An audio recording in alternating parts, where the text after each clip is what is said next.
نحمده ونصلي على رسوله الكريم اما بعد فاعوذ بالله من الشيطان الرجيم بسم الله الرحمن الرحيم ان الذين آمنوا والذين هادوا والنصارى والصابئين من آمن بالله واليوم الآخر وعمل صالحا فلهم أجرهم عند ربهم ولا خوف عليهم ولا هم يحزنون صدق الله العظيم۔ سورہ بقرہ کا جو نصف اول ہے 18 رکوع پر مشتمل، اس میں سے ہم 7 رکوع پڑھ چکے ہیں۔ اب انشاءاللہ 11 رکوع ہمیں پڑھنے ہیں، جن میں سے 7 رکوع تو ابھی وہی خطاب جو بنی اسرائیل سے ہے وہ جاری ہے، جس میں ملامت ہے، ان کے جرائم کی فہرست ہے۔ البتہ ایک اعتبار سے تو مضمون پچھلے 2 رکوع مکمل ہو چکا تھا کہ اس مقام سے کہ انی فضلتکم علی العالمین گر کر وہ وہاں تک آ گئے کہ ضربت علیہم الذلۃ والمسکنۃ وباؤوا بغضب من اللہ، سائملٹینیس کنٹراسٹ مکمل ہو چکا۔ اس حصے میں ان کی جن غلطیوں کا اور جن اعتقادی اور عملی گمراہیوں کا تذکرہ ہے، اس میں خاص طور پر آپ دیکھیں گے کہ واقعات سے زیادہ بحث نہیں ہے، بلکہ خیالات، عقائد اور نظریات سے متعلق معاملات ہیں۔ اور ان میں در حقیقت اب جو امت مسلمہ اس مقام پر آ رہی تھی، یعنی امت محمد صلی اللہ علیہ وسلم، ان کے لیے ایک پیشگی تنبیہ ہے، ایک آئینہ دکھایا جا رہا ہے کہ تم سے پہلے جو لوگ اس مقام پر فائز تھے وہ ان غلطیوں میں اور مغالطوں کا شکار ہوئے، مبادا کہیں تم بھی انہی کے نقش قدم پر چلو اور اسی قسم کے غلط خیالات تمہارے اندر بھی پیدا ہو جائیں۔ تو میں زیادہ انہی حصوں کو یہاں پر ہائی لائٹ کروں گا کہ جن میں ان کی اعتقادی اور نظریاتی اور ان کے جو خیالات تھے ان کے اعتبار سے جو گمراہیاں ان میں آئی ہیں۔ اب اس میں جو سب سے پہلی آیت ہے، اسے کچھ لوگوں نے بہت غلط طور پر استعمال کیا ہے اس نظریے کی تقویت کے لیے کہ کوئی شخص اگر اللہ کی توحید پر ایمان رکھتا ہو اور آخرت کو مانتا ہو تو چاہے وہ محمد رسول اللہ پر ایمان نہ لائے، اللہ کے ہاں اس کے لیے اس کی نجات ہو جائے گی اور وہ اللہ کے ہاں کامیاب شمار ہو سکتا ہے۔ یہ بہت بڑی گمراہی ہے، بہت بڑی غلطی ہے۔ اس آیہ مبارکہ کو اس کے لیے خاص طور پر استعمال کیا گیا۔ اس کا ترجمہ یہ ہے، یقیناً وہ لوگ جو ایمان لائے اور یقیناً وہ لوگ کہ جو یہودی ہوئے، والنصارى اور جو نصرانی تھے، والصابئین اور صابی تھے، من آمن باللہ والیوم الآخر، جو کوئی بھی ایمان رکھتا تھا اللہ پر اور یوم آخر پر، وعمل صالحا اور نیک عمل کرتا تھا، فلہم اجرہم عند ربہم، تو ان کے لیے ان کا اجر و ثواب محفوظ ہے ان کے رب کے پاس، ولا خوف علیہم ولا هم یحزنون، اور ان کے لیے نہ کوئی خوف ہے نہ کوئی حزن سے وہ دوچار ہوں گے۔ اصل میں یہ تذکرہ ہو رہا ہے کہ ہر امت اپنے وقت میں، جبکہ ابھی حضرت مسیح علیہ السلام کی بعثت نہیں ہوئی تھی، تو جو یہودی بھی اللہ پر ایمان رکھتے تھے اور یوم آخر پر ایمان رکھتے تھے اور نیک عمل کر رہے تھے، ظاہر بات ہے حضرت عیسیٰ پر ایمان کا تو کوئی سوال نہیں تھا کہ ابھی ان کی بعثت ہی نہیں ہوئی، تو اس وقت جو چیز ان کی کامیابی کی ضمانت تھی وہ یہ تھی کہ ان کا اللہ پر ایمان، آخرت پر ایمان ہو اور وہ عمل صالح کرے۔ اس کے بعد دور آیا جبکہ حضرت مسیح آ گئے، تو اب حضرت مسیح پر ایمان رکھنے والے ظاہر ہے ان سے یہ تقاضا نہیں ہو سکتا کہ تم محمد پر ایمان کیوں نہیں لائے صلی اللہ علیہ وسلم، ابھی حضور کی تو بعثت ہوئی نہیں۔ تو ہر امت اپنے اپنے دور میں اگر ان تقاضوں کو پورا کرتی رہی کہ اللہ پر ایمان، اور امت بنتی ہے نبوت کی بنیاد پر، تو گویا کہ ایمان بالنبی تو اس میں از خود شامل ہے۔ سابقہ امت اگر تھی تو حضرت موسیٰ علیہ السلام پر ایمان کی وجہ سے امت تھی، نصارہ اگر امت بنے ہیں تو حضرت عیسیٰ علیہ السلام پر ایمان کی وجہ سے امت بنے ہیں۔ تو جہاں تک نبی پر ایمان کا تعلق ہے وہ تو مشترک ہے، وہ تو گویا کہ اپنی جگہ پر انڈرسٹوڈ ہے۔ اور دوسرے میں نے اسی لیے زیادہ وضاحت کی تھی کہ جو 5واں رکوع تھا جس میں کہ دعوت دی گئی ہے، وہ رکوع ہے جو اس بریکٹ سے باہر ہے۔ دعوت تو گویا کہ اس پورے بیان کے اندر ہر جگہ پر یہ چیز مضمر ہے، انڈرسٹوڈ ہے کہ بنی اسرائیل کو محمد الرسول اللہ صلی اللہ علیہ وسلم پر ایمان لانے کی دعوت دی جا رہی ہے۔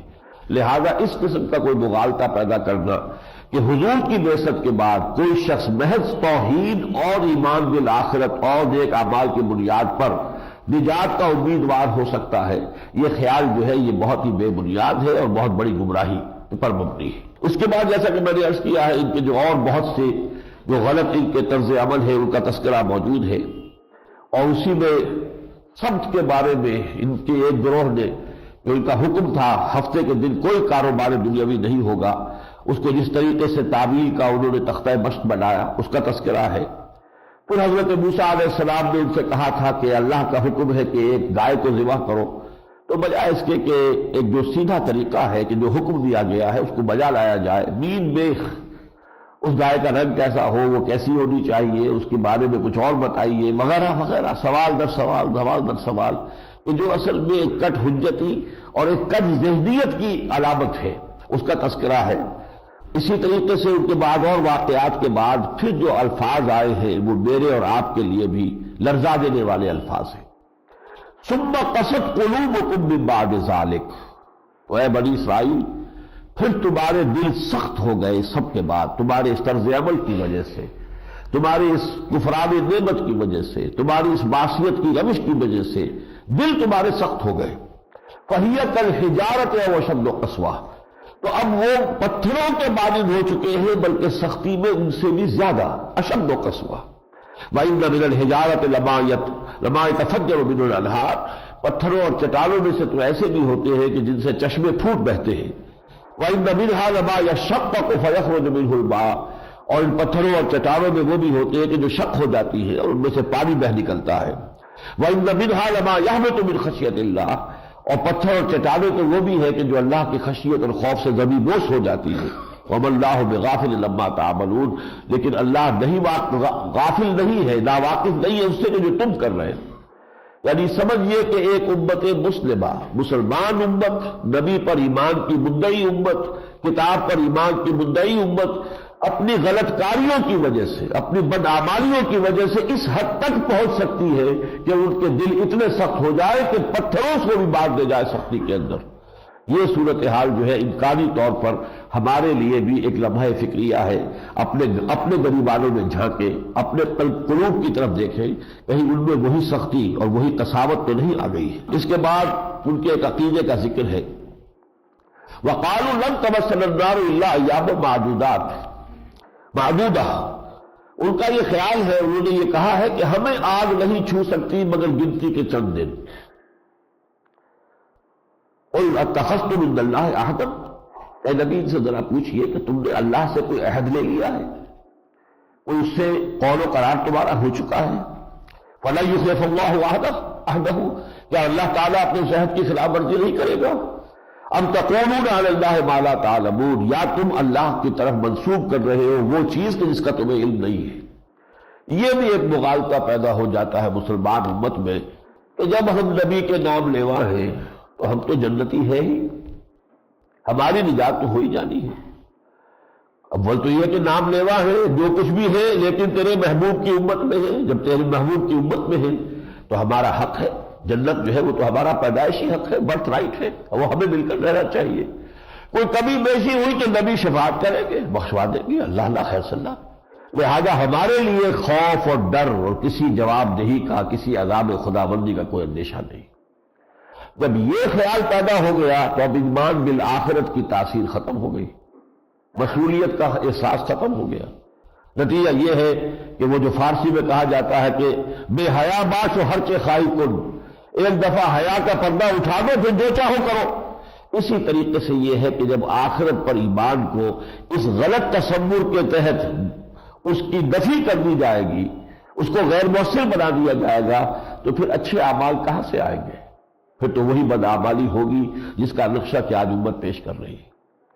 چنانچہ اس کے بعد کان کھول دینے والے الفاظ میں یہ آیت آئی ہے، بلا کیوں نہیں، من کسب سیئۃ واحاطت بہ خطیئتہ، جس شخص نے کوئی ایک بھی بڑا گناہ کمایا اور اس نے اس کا احاطہ کر لیا، فاولئک اصحاب النار هم فیہا خالدون، وہ جہنمی ہوں گے اور ہمیشہ ہمیشہ اس میں رہیں گے۔ یعنی یہ دل سے خیال نکال دو کہ تم جو چاہو کرو، جو تمہارے اعمال ہو، حرام خوریاں کرو، غلط اعمال تمہارے ہو، لیکن جنت تمہارا حق ہے اور نجات جو ہے وہ گویا کہ تمہاری گارنٹی ہے۔ اس خیال کو نکال دو۔ ایک گناہ کبیرہ بھی اگر اس پر تواتر ہے، اس پر مداومت ہے اور اس کا نتیجہ کیا نکل رہا ہے؟ علماء کہتے ہیں کہ المعاصی برید الکفر، یہ جو معصیت ہے عملی طور پر اللہ کے کسی حکم کو توڑنا، اس سے کفر کی کیفیت پیدا ہونی شروع ہو جاتی ہے، اور ایک وقت آتا ہے کہ پھر ایمان بالکل ختم ہو جاتا ہے اور دل میں ایمان کا کوئی ایک شمع بھی نہیں رہتا، اور اس کے بعد ظاہر بات ہے کہ پھر خلود فی النار، جہنم میں داخلہ اور ہمیشہ ہمیشہ جہنم میں رہنے کا جو انجام ہے اس سے انسان دوچار ہو جائے گا۔ ہمارے ہاں بھی عقیدہ ہے، اور اس کا ایک حصہ صحیح ہے، ایک حصہ غلط ہے۔ وہ حصہ جو صحیح ہے وہ یہ ہے کہ جو اہل ایمان، صرف مسلمان نہیں، اہل ایمان جن کے دلوں میں حقیقی ایمان تو ہے، ان کے اعمال میں برائیوں کا پلڑا زیادہ ہو گیا، انہیں ابتداء جہنم میں ڈال دیا جائے گا، لیکن اپنے اس ایمان کی وجہ سے وہ جہنم سے نکال لیے جائیں گے اور بالآخر وہ جنت میں داخل ہو جائیں گے۔ لیکن اس کا تعلق ہے ایمان حقیقی قلبی ایمان پر، یہ نہیں کہ جو مسلمانوں میں شامل ہے، چاہے اس کے دل میں وہ حقیقی ایمان، تصدیق بالقلب، یقین والا ایمان سرے سے نہیں ہے، تو وہ مسلمان در حقیقت، اس سے اللہ کا وعدہ یہ نہیں ہے۔ ہاں ایمان ہے لیکن کمزور ہے، اس کمزور ایمان کی وجہ سے ان کے اعمال جو ہیں ان میں سیئات کا پلڑا بھاری ہو گیا ہے حسنات سے، تو وہ جنت میں ڈال دیے جائیں گے، لیکن بالآخر وہاں سے نکال کر جنت میں داخل کر دیے جائیں گے۔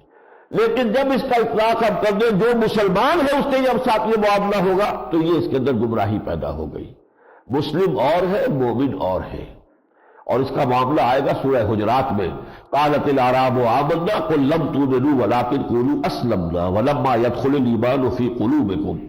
یہ بدو دعویٰ کر رہے ہیں اے نبی کہ ہم ایمان لے آئے، اے نبی ان سے کہہ دیجئے تم ہرگز ایمان نہیں لائے ہو، اس مغالطے میں مبتلا نہ رہنا، بلکہ یوں کہو کہ ہم مسلمان ہو گئے ہیں، اور ابھی تک ایمان تمہارے دلوں میں داخل نہیں ہوا۔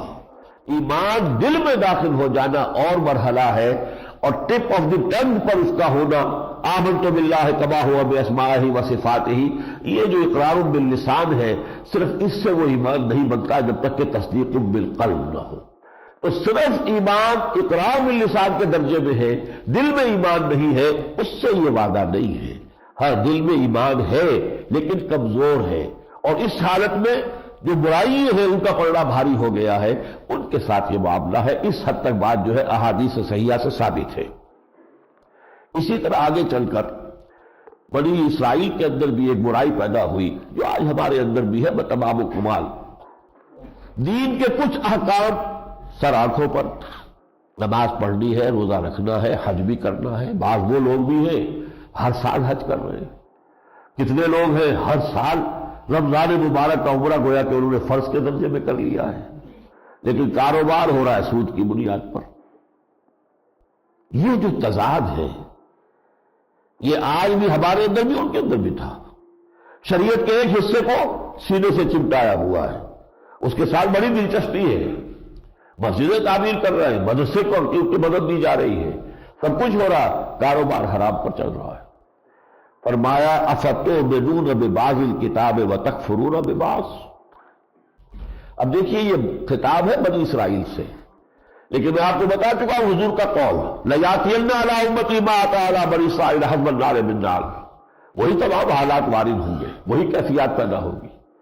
حضور نے ایک اور حدیث میں فرمایا لتتبعن سنت من قبلکم، تم لازم پیروی کرو گے انہی کے راستے کی جو تم سے پہلے تھے، یہاں تک فرمایا کہ اگر وہ گوہ کے دل میں گھسے تھے تو تم بھی گھسو گے، اور اگر ان میں کوئی شقی ایسا اٹھا کہ اس نے اپنی ماں سے زنا کیا تھا تو تم میں بھی کوئی بدبخت ایسا ضرور پیدا ہوگا جو اپنی ماں سے زنا کرے گا۔ وہی حالات ہیں، وہی نظریات ہیں۔ افتؤمنون ببعض الکتاب وتکفرون ببعض، سود کو بھی تو قرآن حرام کر رہا ہے۔ حج اور عمرے کی اگر کوئی دعوت قرآن نے دی ہے تو ٹھیک ہے، لیکن سود کو حرام کس نے کیا؟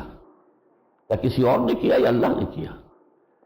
افتؤمنون ببعض الکتاب وتکفرون ببعض، کیا تم ہماری کتاب کے کچھ حصے کو مانتے ہو اور کسی بعض دوسرے حصوں کو نہیں مانتے؟ فما جزاء من يفعل ذلك منكم الا خزي في الحیاۃ الدنیا، تو جو کوئی بھی تم میں سے یہ طرز عمل اختیار کرے گا اس کی سزا اس کے سوا کچھ نہیں ہے کہ دنیا کی زندگی میں ذلیل و خوار کر دیے جائیں۔ اب یہ ہے سبب جو میں نے پچھلی مرتبہ عرض کیا تھا، ضربت علیہم الذلۃ والمسکنہ، آج پوری امت مسلمہ پر وہ ذلت اور مسکنت تھوپ دی گئی۔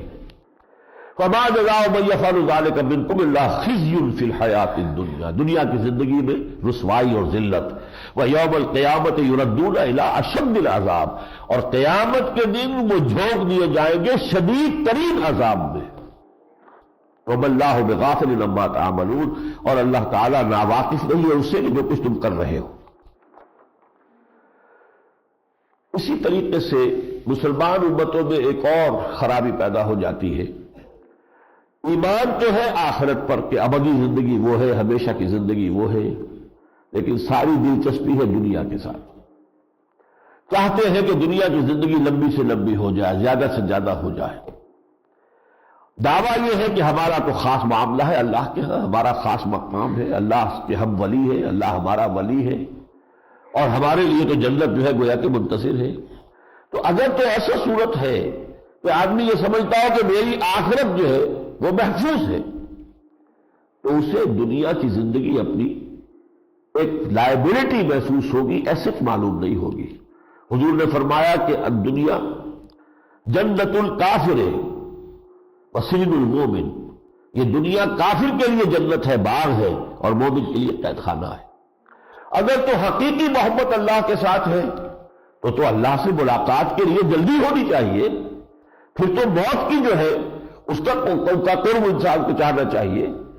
نشاب مرد مومن بات گویم جو مر گایا تبسم مقب اس، پھر تو یہ صورت ہونی چاہیے۔ لیکن حال کیا ہے؟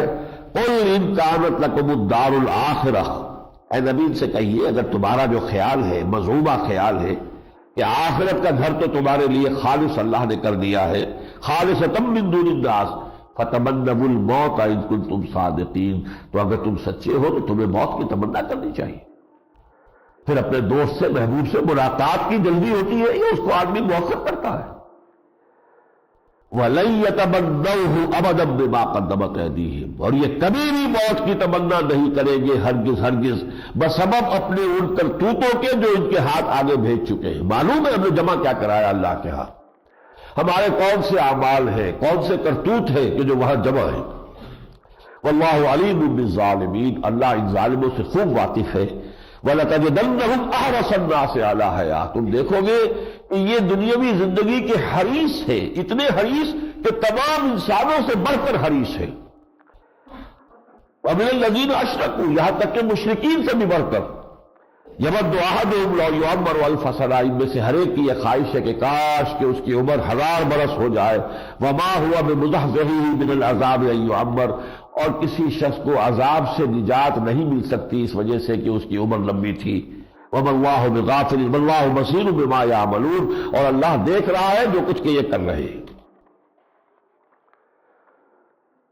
اسی طرح آگے چل کر اب یہ جو سارے معاملات ان کے آئے، ان میں سے خاص طور پر میں نے وہ نکات اس میں سے نمایاں کر دیے، وہی اعتقادی خرابیاں، وہی مذمومہ خیالات، وہی امانی، وہی تمنائیں، تلک امانیہم، وہ جو کہ تو آج امت مسلمہ کے اندر بھی موجود ہے۔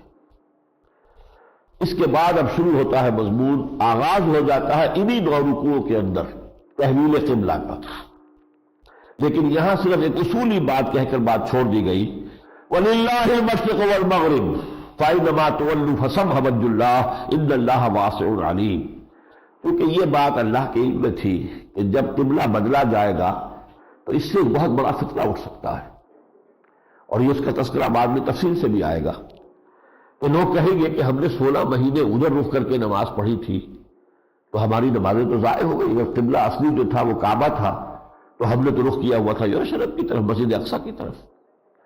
اور پھر یہ کہ جو دشمنان اسلام ہیں وہ اس کو اسکینڈل بنائیں گے، تو دیکھو یہ کیسے نبی ہے جن کا قبلہ ہی معین نہیں ہے، کبھی یہ شمال کی طرف رخ کر کے نماز پڑھ رہا ہے، کبھی یہ جنوب کی طرف رخ کر کے نماز پڑھ رہا ہے، تو کیسے نبی ہے؟ تو اس سب کے سد باب کے لیے اللہ تعالیٰ نے یہیں سے تمہید باندھنی شروع کر دی، للہ المشرق والمغرب، دیکھو اللہ کسی سمت میں محدود نہیں ہے، یہ نہیں ہے کہ مشرق ہی میں ہے اللہ مغرب میں نہیں ہے، یا شمال ہی میں ہے جنوب میں نہیں ہے، معاذ اللہ ثم معاذ اللہ، کوئی سمت، کوئی رخ اور کوئی مقام اس سے اللہ تعالیٰ ماورا ہے۔ قل للہ المشرق والمغرب، مشرق اور مغرب سب اللہ ہی کے لیے ہے، فَأَيْنَمَا تُوَلُّوا فَثَمَّ وَجْهُ اللَّهِ، جدھر بھی رخ کرو اللہ ہی کا رخ ہے۔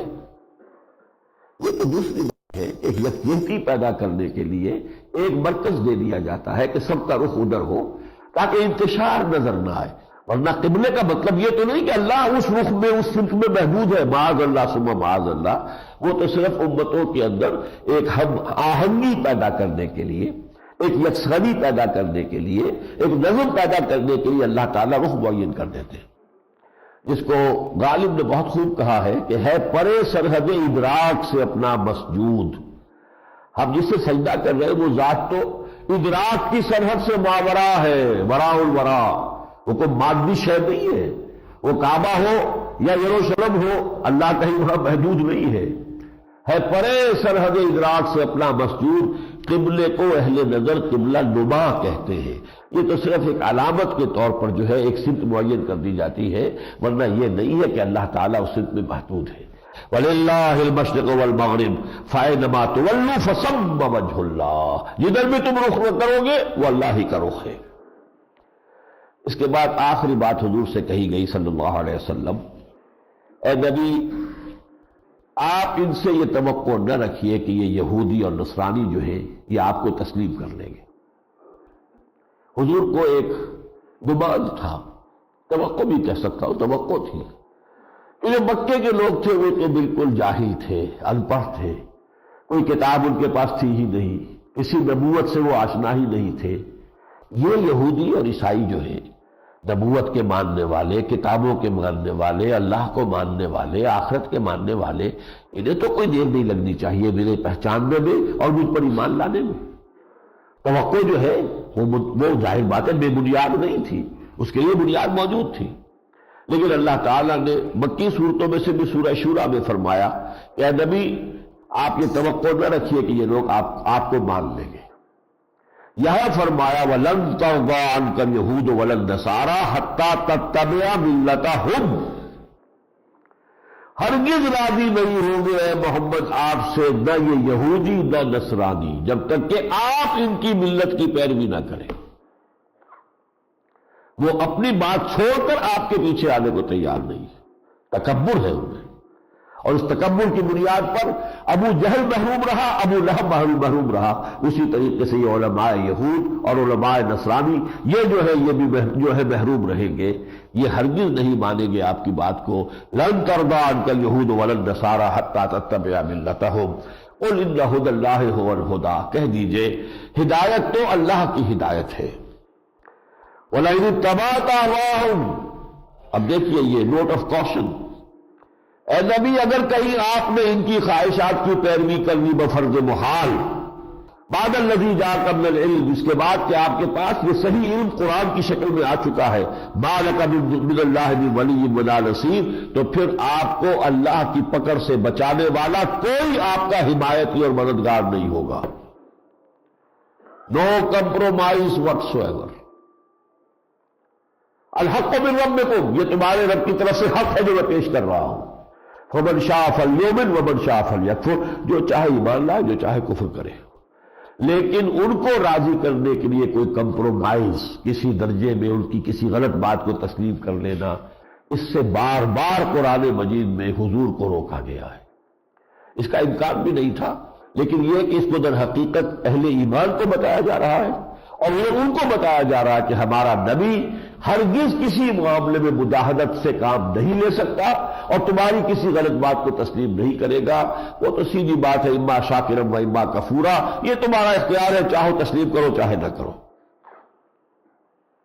اس کے بعد ایک آیت جو بڑی اہم آئی ہے، الذین آتیناہم الکتاب یتلونہ حق تلاوتہ، وہ لوگ کہ جنہیں ہم نے کتاب عطا کی ہے وہ تو اس کی تلاوت کرتے ہیں جیسے کہ اس کی تلاوت کا حق ہے۔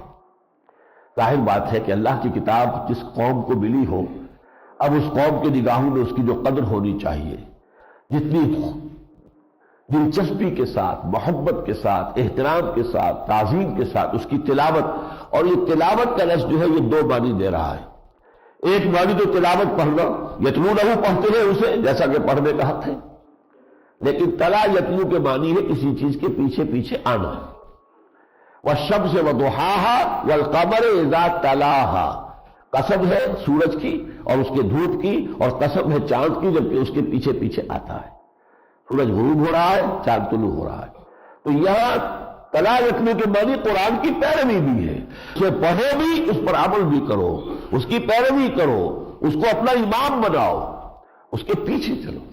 الذین آتیناہم الکتاب یتلونہ حق تلاوتہ اولئک یؤمنون بہ، جو لوگ کہ یہ دونوں حق پورے کر دے کتاب کے، وہی ہے کہ جو اس پر ایمان رکھنے والے ہیں، ورنہ زبان سے کہنے والے تو بہت ہیں۔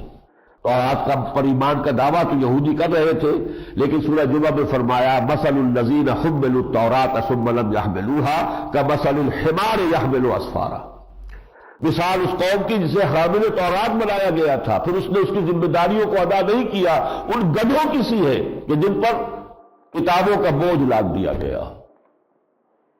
اس پہ میں اس لیے زور دے رہا ہوں کہ ہم میں سے بھی ہر شخص کو اپنے گریبان میں جھانکنا چاہیے، اس قرآن کے ساتھ ہمارا تعلق کیا ہے، اس کی تلاوت کا فی الواقع شوق کتنا ہے، اور اس کی پیروی کا کتنا کچھ قصد اور ارادہ اور عزم ہے۔ اگر یہ دونوں چیزیں نہیں ہیں تو پھر ہمارا قرآن پر ایمان نہیں ہے۔ اولئک یؤمنون بہ، قرآن کہہ رہا ہے صرف وہ لوگ جو یہ حق تلاوت ادا کرتے ہیں وہ ہے کہ جو حقیقت میں ایمان رکھنے والے ہیں۔ وَمَن یکفر بہ فَأُولَئِکَ هُمُ الْخَاسِرُونَ، اور جو اس کا انکار کرتے ہیں، کفر کرتے ہیں، تو وہ خسارے میں رہیں گے۔ یہاں گویا کہ یہ بات بنی اسرائیل کو بھی بتائی جا رہی ہے، تم نے تورات کا حق ادا نہیں کیا۔ تورات میں نشانیاں موجود ہیں محمد رسول اللہ صلی اللہ علیہ وسلم کی، کتاب الاستثناء میں 18ویں باب کی 18ویں آیت میں وضاحت کے ساتھ حضور کی پیشن گوئی ہے، لیکن رد کر رہے، نہیں مانتے۔ اور اس میں ایک آئینہ مسلمانوں کو دکھایا جا رہا ہے، اے مسلمانوں کہیں تمہارا بھی یہی طرز عمل نہ ہو جائے کہ کتاب کو پس پش ڈال دو، کتاب سے تمہارا تعلق صرف زبانی کلامی رہ جائے۔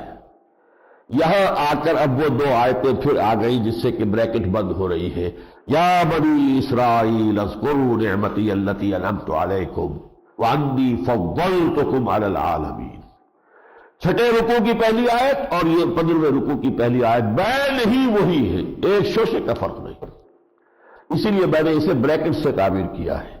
چھٹے رکوع کی پہلی دو آیتوں سے بریکٹ شروع ہوئی ہے اور 15ویں رکوع کی پہلی دو آیتوں میں بریکٹ ختم ہو رہی ہے۔ ان دونوں کے درمیان کیا ہے؟ بنی اسرائیل پر تنقید ہے، فرد جرم عائد کی گئی ہے، تم نے یہ کیا اور یہ کیا اور یہ کیا اور یہ کیا، جس کی بنا پر اب مستحق نہیں رہے ہو اس مرتبہ و منصب کے جو مرتبہ و منصب ہم نے تمہیں عطا کیا تھا، لہذا اب اس مرتبہ و منصب کو ہم عطا کر رہے ہیں اس نئی امت کو جو بعثت محمدی صلی اللہ علیہ وسلم کی بنیاد پر وجود میں آئی ہے۔ یا بنی اسرائیل اذکروا نعمتی التی انعمت علیکم وانی فضلتکم علی العالمین واتقوا یوما لا تجزی نفس عن نفس شیئا ولا يقبل منها عدل ولا تنفعها شفاعة ولا هم ينصرون۔ وہی چار چیزیں ہیں، ذرا سی ترتیب اس میں مختلف ہے۔ ڈرتے رہو اس دن سے جس دن کوئی جان کسی دوسرے کے کام نہیں آ سکے گی، نہ کسی سے کوئی فدیہ قبول کیا جائے گا، نہ ہی کوئی شفاعت نفع بخش ہوگی، مفید ہوگی، نہ ہی کسی طرف سے کوئی مدد مل سکے گی۔ یہ ہے قیامت کے دن کے بارے میں دو مرتبہ اس سورہ مبارکہ میں یہ الفاظ ہم نے پڑھ لیے۔ وَاتَّقُوا يَوْمًا لَا تَجْزِي نَفْسٌ عَن نَفْسٍ شَيْئًا وَلَا يُؤْخَذُ مِنْهَا عَدْلٌ وَلَا تَنفَعُهَا شَفَاعَةٌ وَلَا هُمْ يُنصَرُونَ۔ اب اس کے بعد وہ چار رکوع شروع ہو رہے ہیں، دو آیتیں چھوڑ دیجئے اس میں سے، باقی چار رکوع جو ہے یہ تحویل قبلہ کا مضمون ہے۔ لیکن تحویل قبلہ کا مضمون جس حکمت کے ساتھ آیا قرآن مجید میں، اس کی یہ دیکھیے ترتیب کے پہلے حضرت ابراہیم کا ذکر آ رہا ہے۔ خانہ کعبہ کا معمار کون تھا؟ ابراہیم اور ان کے بیٹے اسماعیل علیہ السلام۔ اور یروشلم کو آباد کرنے والے کون تھے؟ حضرت سلیمان۔ ہیکل سلیمانی بنانے والے کون تھے؟ حضرت سلیمان۔ حضرت سلیمان کون ہے؟ وہ کون سی پشت میں ہے؟ حضرت ابراہیم کی نسل میں سے۔ ٹھیک ہے، حضرت ابراہیم ہی کی نسل ہے۔ حضرت ابراہیم کے بیٹے اسحاق، ان کے بیٹے یعقوب، یعقوب سے بنی اسرائیل کی نسل چلی، اسی میں سے حضرت سلیمان ہے، حضرت داؤد ہے علیہ السلام۔ لیکن حضرت ابراہیمی کی ایک دوسری شاخ بھی تو ہے، ان کے بڑے بیٹے اسماعیل بھی تو تھے، اور ان کی اولاد ہے یہ بنی اسماعیل کے جو یہاں مکے میں آباد ہے، اور ان میں ہے محمد الرسول اللہ صلی اللہ علیہ وسلم۔ اور یہ گھر جو ہے مکے میں دنیا کے متقدوں میں پہلا وہ گھر خدا کا ہم اس کے پاسباں ہیں، وہ پاسباں ہمارا۔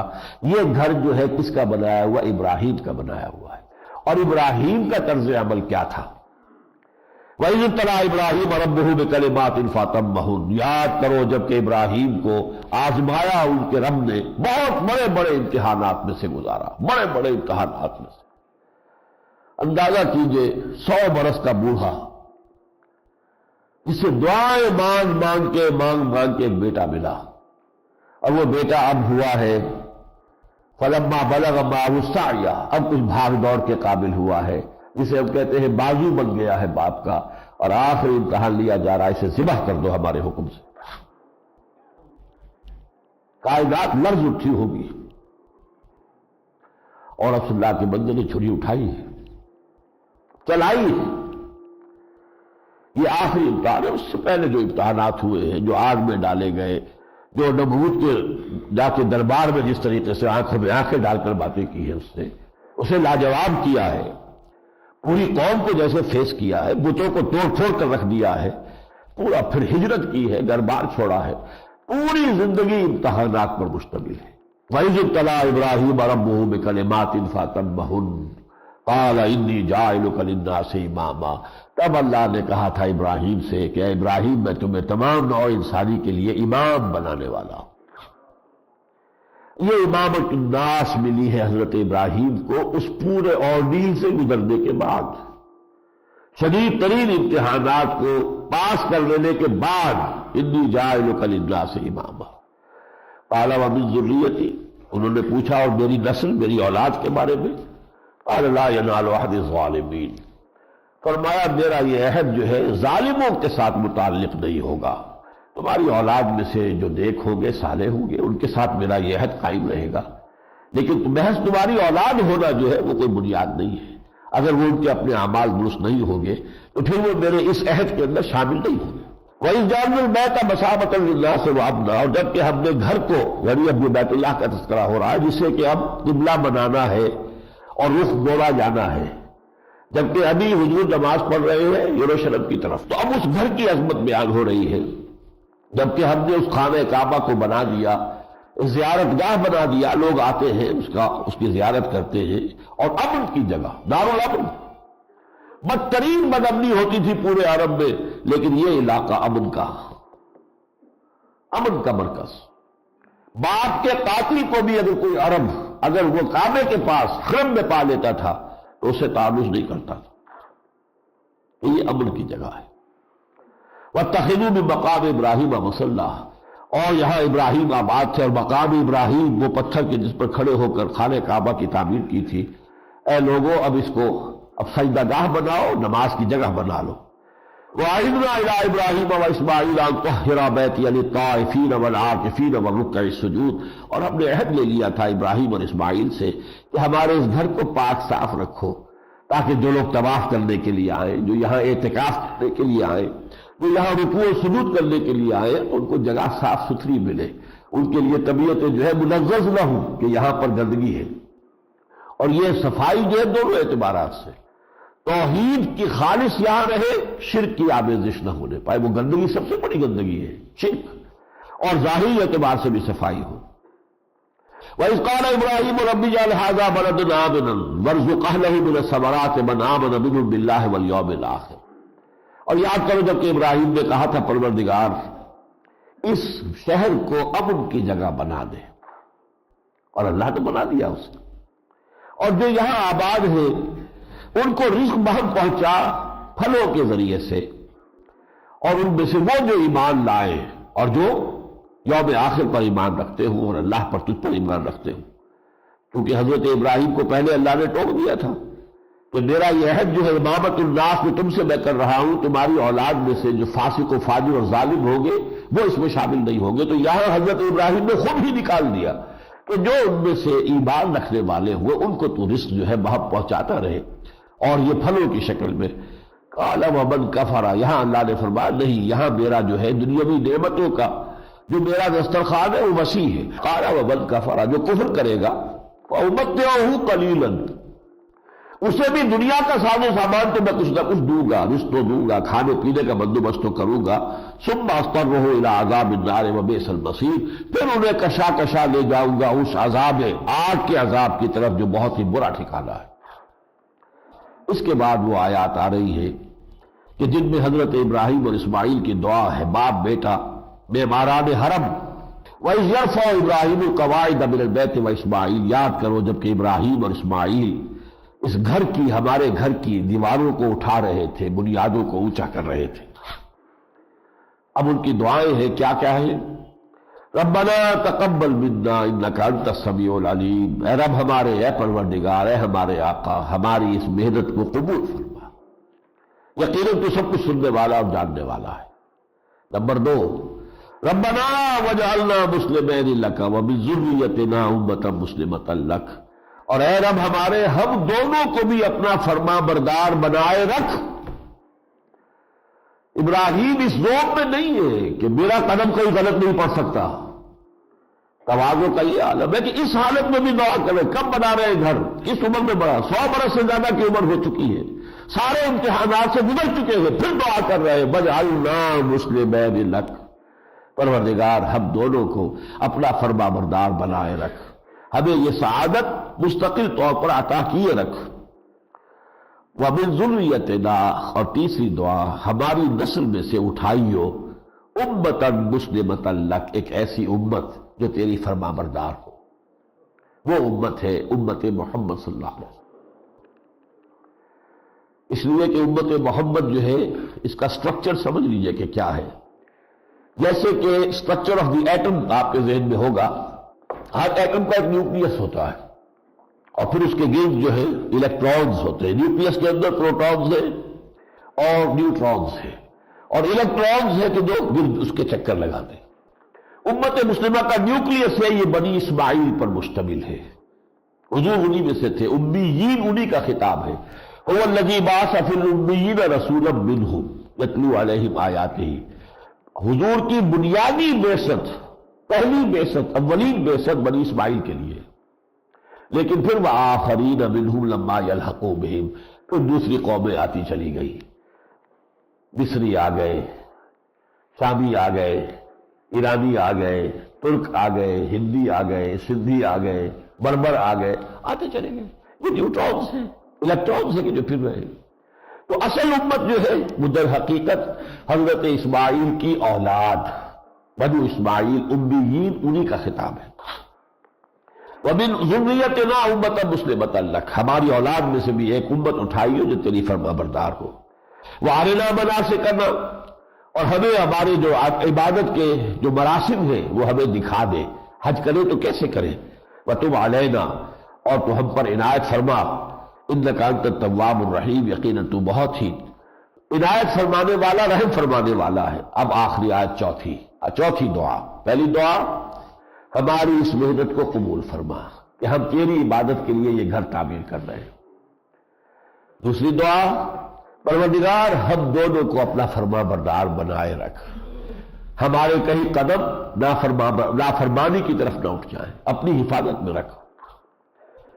اور تیسری دعا، ہماری اولاد میں سے ایک امت مسلمہ برپا کیجو۔ اب یہ چوتھی دعا ہے، وَبَعْثْ فِيهِمْ رَسُولًا مِّنْهُمْ، پروردگار ہماری اس امت میں سے جو ہماری نسل میں سے پیدا ہوگی، اس میں ایک اپنا رسول اٹھائیو، منہم، جو انہی میں سے ہو، اجنبی نہ ہو، باہر سے آنے والا نہ ہو، انہی کی زبان بولنے والا ہو، ان کا جانا پہچانا ہو۔ ربنا وبعث فیہم رسولا منہم یتلو علیہم آیاتک، جو انہیں تیری آیات پڑھ کر سنائے، وَيُعَلِّمُهُمُ الْكِتَابَ وَالْحِکْمَةَ، انہیں کتاب اور حکمت کی تعلیم دے، وَيُزَکِّیہم، اور ان کا تزکیہ کرے، انہیں پاک کرے، إِنَّکَ أَنْتَ الْعَزِیزُ الْحَکِیم، یقیناً تو ہی ہے زبردست اور تو ہی ہے کمال حکمت والا۔ یہ گویا کہ تمہید ہو رہی ہے کہ ابراہیم کی نسل کی ایک شاخ تو تم تھے اے بنی اسرائیل، ابراہیم ہی کی نسل کی دوسری شاخ یہ ہے۔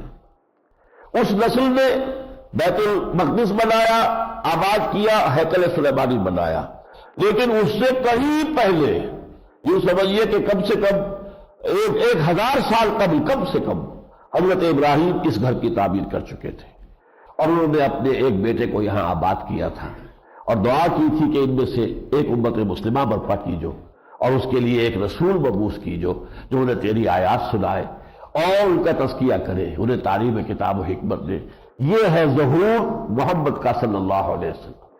حضور کی بعثت ظہور ہے دعائے ابراہیم و اسماعیل کی، ان کی دعا کی قبولیت کا ظہور ہے کہ جو بعثت محمدی کی شکل میں ہوا ہے۔ اب اس کے بعد فرمایا وَمَن يَرْغَبُ عَن مِّلَّةِ إِبْرَاهِيمَ إِلَّا مَن سَفِهَ نَفْسَهُ، کون شخص ہوگا جو ابراہیم کی ملت کو چھوڑے اور کسی اور کی طرف رخ کرے، سوائے اس کے کہ جو اپنے آپ کو حماقت میں مبتلا کر لے۔ یعنی اے یہودیوں، اے نصرانیوں، اصل سے ملت ابراہیم ہے، اصل تو وہ ہے، یہ تو بعد کی چیزیں ہیں، یہودیت بعد کی شے ہے، نصرانیت بعد کی شے ہے۔ آؤ ہم جمع ہو جائیں اس شے پر کہ جو مشترک ہے۔ ابراہیم تو مشترک ہے نا ہم میں، اسحاق علیحدہ ہے، اسماعیل علیحدہ ہے، لیکن دونوں کا باپ ابراہیم وہ تو مشترک ہے۔ تو ہم تمام امتوں کے مابین ایک شخصیت مشترک کی حیثیت جو ہے وہ حضرت ابراہیم کو حاصل ہے۔ تو اس سے بڑھ کر ظالم کون ہوگا اور بے وقوف کون ہوگا جسے ملت ابراہیم کی طرف بلایا جا رہا ہو اور وہ اس سے ابا کرے۔ اس کے بعد حضرت ابراہیم علیہ السلام کی جو انہوں نے اپنی اولاد کے لیے جو کچھ وصیتیں چھوڑی، وَوَصَّىٰ بِهَا إِبْرَاهِيمُ بَنِيهِ وَيَعْقُوبُ، اسی بات کی کہ لوگوں، اے میری نسل کے لوگوں، اللہ کی توحید پر قائم رہنا، اس کے دین کو مضبوطی سے تھامے رکھنا۔ اسی کی پھر وصیت حضرت یعقوب علیہ السلام نے کی، جبکہ ان کی موت کا وقت آیا ہے تو انہوں نے کہا اذ حضر یعقوب الموت اذ قال لبنیہ، جبکہ انہوں نے کہا اپنی اولاد سے 12 کے 12 بیٹوں کو جمع کر کے فرمایا ما تعبدون من بعدی، میرے بعد کس کی عبادت کرو گے؟ قالوا نعبد الہک و الہ آبائک ابراہیم و اسماعیل و اسحاق، تو کہا ہم بندگی کریں گے جو آپ کا الہ ہے اللہ، اور جو الہ ہے آپ کے آباء و اجداد کا، ابراہیم کا، اسماعیل کا اور اسحاق کا، الہ واحدہ، وہ ایک ہی اللہ ہے، ایک ہی الہ ہے، وَنَحْنُ لَهُ مُسْلِمُونَ، اور ہم تو اسی کی فرما برداری کریں گے۔ جب یہ عہد لے لیا اب فرمایا تِلْكَ أُمَّةٌ قَدْ خَلَتْ، یہ سنایا جا رہا یہود کو، دیکھو یہ لوگ، یہ امت وہ تھی جو گزر چکی، ابراہیم فوت ہو چکے، اسماعیل فوت ہو چکے، یعقوب فوت ہو چکے، اسحاق فوت ہو چکے، لَهَا مَا كَسَبَتْ وَلَكُمْ مَا كَسَبْتُمْ، ان کے لیے ہے جو کچھ کہ انہوں نے کمایا اور تمہارے لیے وہ ہوگا جو تم کماؤ گے۔ پدرم سلطان بوجھ پر دھوکہ نہ کھاؤ کہ ہمارا باپ، ہمارے آباء و اجداد ٹھیک ہے، تھے تو آباء وہ تمہارے ہی، مگر تم کیا ہو، ہاتھ پر ہاتھ دھرے منتظر فردا ہو، تو یہ نسبت کام نہیں آئے گی۔ تلک امت قد خلت لہا ما کسبت ولکم ما کسبتم ولا تسألون عما کانوا یعملون۔ اور پھر ایک بہت زوردار انداز میں، جیسے کہ 5واں رکوع میں نے بیان کیا تھا کہ اس امتوں کو دعوت دینے کے معاملے میں وہ ہے گویا کہ بہت اہم اور جامع، لیکن یہ بھی فرمایا گیا ہے وَقَالُوا كُونُوا هُودًا أَوْ نَصَارَىٰ، یہ کہتے ہیں کہ یہودی بن جاؤ یا نصرانی بن جاؤ تہتدوا، تبھی تم ہدایت پر ہوگے۔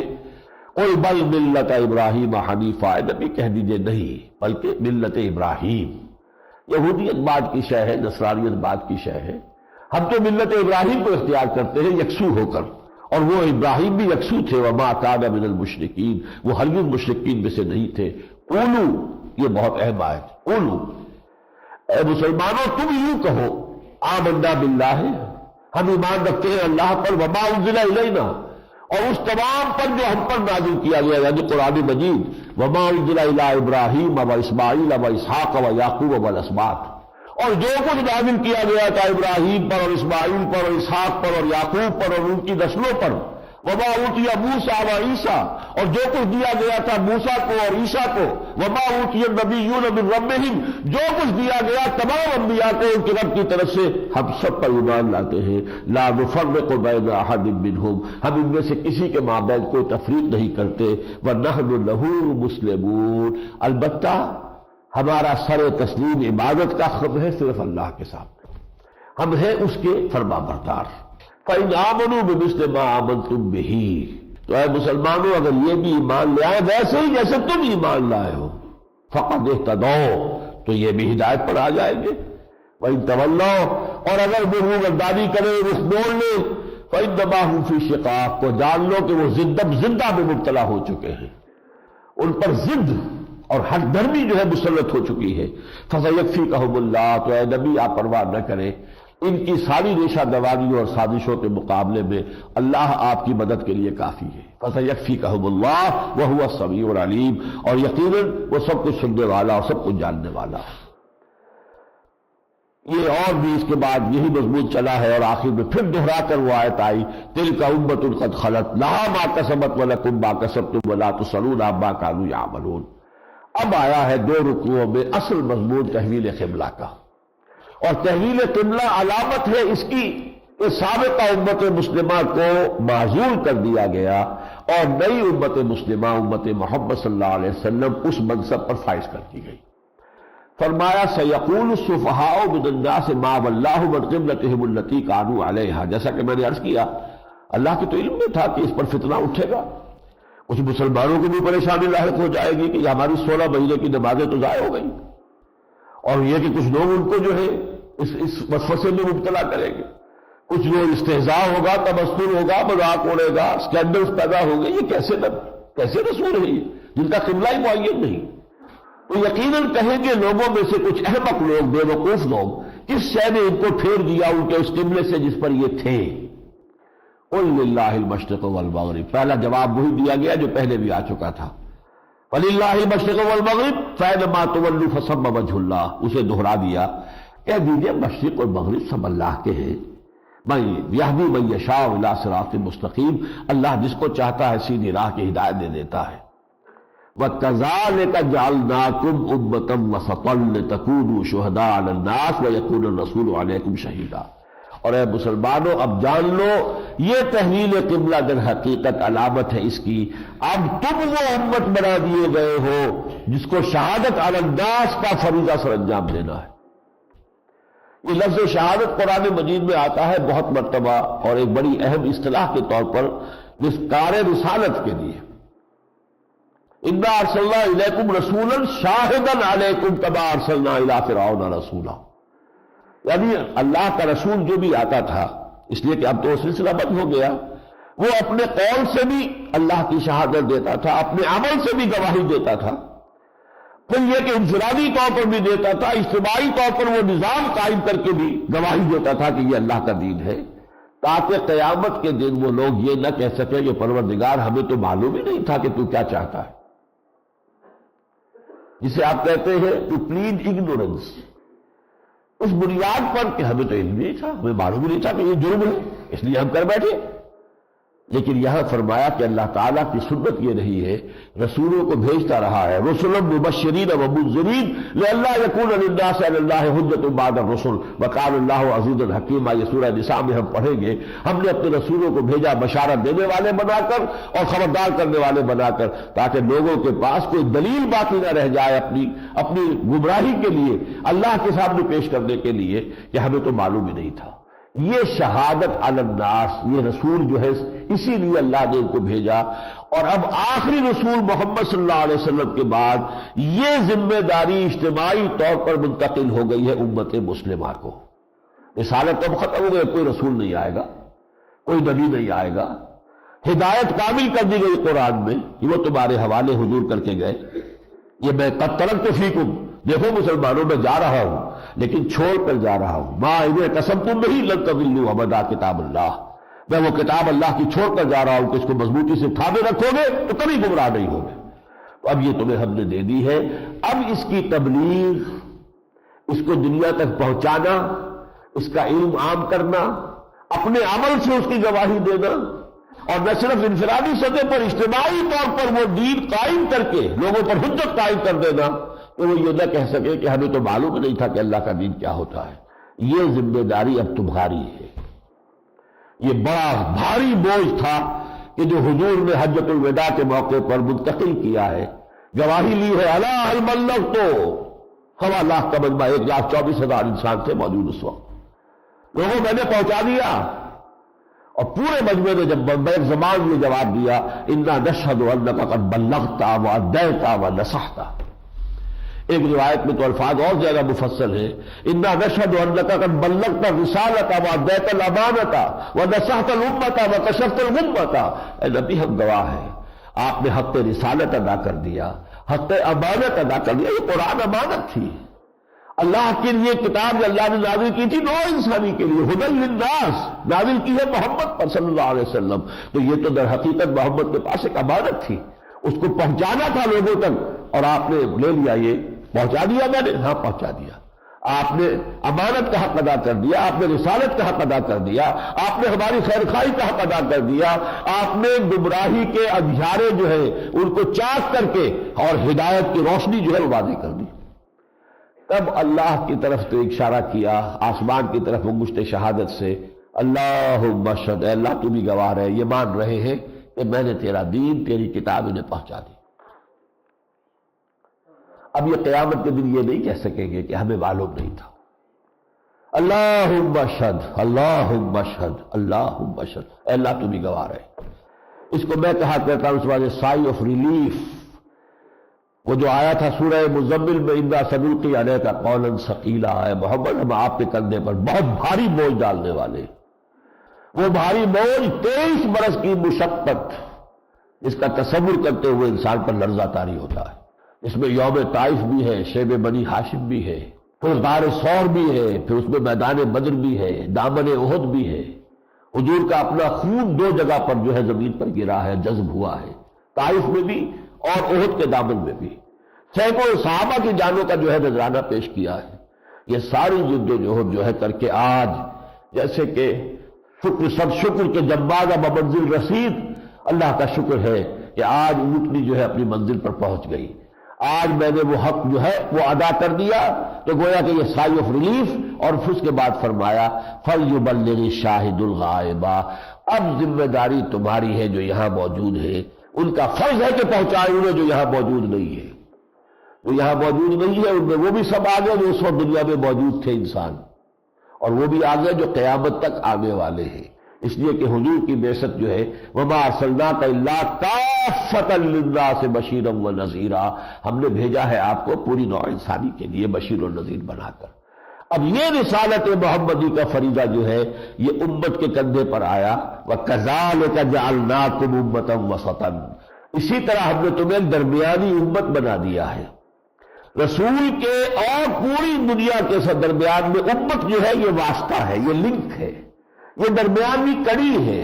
وَكَذَلِكَ جَعَلْنَاكُمْ أُمَّةً وَسَطًا لِتَكُونُوا شُهَدَاءَ عَلَى النَّاسِ وَيَكُونَ الرَّسُولُ عَلَيْكُمْ شَهِيدًا، تاکہ تم گواہ ہو جاؤ پوری نوع انسانی پر اور ہمارے رسول گواہ ہو جائیں تم پر۔ رسول تو قیامت کے دن کھڑے ہو کر کہہ دیں گے اے اللہ تیرا جو پیغام مجھ تک آیا تھا میں نے پہنچا دیا تھا۔ Now they are responsible, they are accountable for whatever they have done۔ وہ یہ نہیں کہہ سکتے کہ ہمیں بات پہنچائی نہیں گئی۔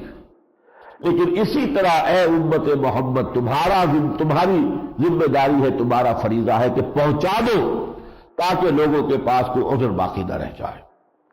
اس کے بعد فرمایا وَمَا جَعَلْنَا الْقِبْلَةَ الَّتِي كُنْتَ عَلَيْهَا، اور یہ جو کچھ عرصے کے لیے ہم نے اے نبی آپ کے لیے قبلہ معین کر دیا تھا، ظاہر بات ہے کہ وحی جلی میں تو نہیں ہے لیکن وحی خفی میں ہو سکتا ہے کہ اللہ نے اشارہ کیا ہو کہ کچھ عرصے کے لیے یہ آپ کا قبلہ جو ہے یروشلم کی طرف رہے گا۔ اِلَّا لِنَعْلَمَ، یہ تو ہم نے ایک امتحان میں ڈالا تھا، ہم دیکھنا چاہتے تھے کون ہے وہ مَن يَتَّبِعُ الرَّسُولَ، جو پیروی کرتے ہیں رسول کی، مِمَّن يَنقَلِبُ عَلَىٰ عَقِبَیْهِ، ان سے ان کو علیحدہ کر دے، ممیز کر دے جو اپنی ایڑیوں کے بل پیچھے مڑ جانے والے ہیں۔ اس کا پس منظر کیا ہے؟ اب تک حضور کی امت جو تھی وہ اکثر و بیشتر تو مہاجرین پر مشتمل تھی۔ مہاجرین کہاں سے آئے تھے؟ مکے سے آئے تھے۔ ان کے لیے مرکز کون سا تھا؟ بیت اللہ تھا۔ یہ ان کا یوں سمجھیے کہ ایک نیشنل مانومنٹ بھی تھا، کیونکہ وہ بنی اسماعیل میں سے تھے، بنی ابراہیم میں سے تھے، وہ سمجھتے تھے کہ یہ ہمارا قومی جو ہے یہ مرکز ہے۔ اب اس کی طرف پیچھ کرنا کس قدر شاخ گزرا ہوگا مسلمانوں کو، خود یہاں معلوم ہو رہا ہے کہ حضور پر شاخ گزرا ہے۔ حضور بار بار انتظار کر رہے ہیں، نگاہیں آپ کی آسمان کی طرف اٹھ رہی ہے۔ قد نرى تقلب وجهك في السماء فلنولينك قبلة ترضاها، اے نبی ہم آپ کی نگاہوں کا آسمان کی طرف بار بار اٹھنا دیکھتے رہے ہیں کہ کب آئے یہ تحویل قبلہ کا حکم۔ شاخ گزرا ہے حضور پر، خانہ کعبہ کی طرف پشت۔ اور کیا محمد رسول اللہ خانہ کعبہ کی عظمت سے واقف نہیں تھے؟ لیکن حکم اللہ کا ہے، اصل شے حکم، اور صحابہ نے بھی ثابت کر دیا کہ اصل شے ہے حکم بمصطفیٰ برسا کی شرا کے دی ہم اوست اگر معود رسیدی تمام بولہ بیست، جس کو عربی میں کہتے ہیں دل مال حق کو ہے سودار، مڑ جاؤ حق کے ساتھ جدھر بھی وہ مڑے. یہ نہیں کہ نہیں ہم آپ نے معین کر رکھا ہے، ہم تو خانہ کعبہ ہی کی طرف رخ کریں گے. تو حضور نے جب حکم دیا یروشلم کی طرف رخ کرنے کو تو کچھ لوگ جو ہے پیچھے مڑ گئے ہو نہیں. اس وقت جو لوگ آئے تھے محمد رسول اللہ پر، ان کا ایمان اتنا پختہ تھا، اتنا گہرا تھا، اتنا یقینی تھا کہ جو حکم دیا. لیکن البتہ یہ ضرور ہوا ہے کہ کچھ لوگوں کو تشویش ہو گئی کہ یہ جو 16 مہینے ہمارے ادھر رخ کر کے نماز ہم نے پڑھی ہے تو وہ جو نمازیں ضائع ہو جائیں گی. فرمایا نہیں وما کان اللہ لیضیع ایمانکم، اللہ تمہارے ایمان کو ضائع کرنے والا نہیں ہے. وہ نمازیں ضائع ہو جائے تو ایمان ضائع ہو جانے والی بات ہے، اس لیے کہ یہ تو سب سے بڑا ستون ہے. لیکن نہیں، یہ تو جو حکم اس وقت تھا وہ نمازیں ٹھیک تھی، اور جو حکم اب ہے اس کی پیروی کرو گے یہ نمازیں بھی ٹھیک ہوگی. تو کسی سمت کے ساتھ محدود نہیں ہو. تمہارا جو اصل تعلق ہے وہ اللہ کے حکم اور اس کے رسول کی پیروی میں ہے. وہ پیروی جدھر بھی وہ حق برباد حق میں ہے سدار، جدھر وہ مڑے تم بھی مڑ جاؤ. اب اس کے بعد کافی اس میں لے دے جو 2 رکوعوں تک ہے کہ یہ یہودی اب یہ کہیں گے اور یہ سارے ان کے اوپر اعتراضات بھی ہے مسلمانوں تم پر کریں گے. لیکن بار بار آ رہا ہے کہ اب ہم نے یہ فیصلہ کر دیا ہے، اب یہ قبلہ جو ہے مسلمانوں کا یہ خانہ کعبہ ہے، اب تمہیں اسی کی طرف رخ کرنا ہے، چاہے سفر میں ہو چاہے حضر میں ہو. وَمِنْ حَيْثُ خَرَجْتَ فَوَلِّ وَجْهَكَ شَطْرَ الْمَسْجِدِ الْحَرَامِ، یہاں سے بھی نکلنا ہو رخ تمہارا مسجد حرام کی طرف رہے گا. آخر میں جو مضمون آیا ہے اس کا اب اس کی طرف میں جا رہا ہوں. کما ارسلنا فیکم رسولا منکم، دیکھو اے بنی اسماعیل ایسے ہی ہے کہ جو ہم نے بھیج دیا ہے تم میں اپنا رسول تم ہی میں سے.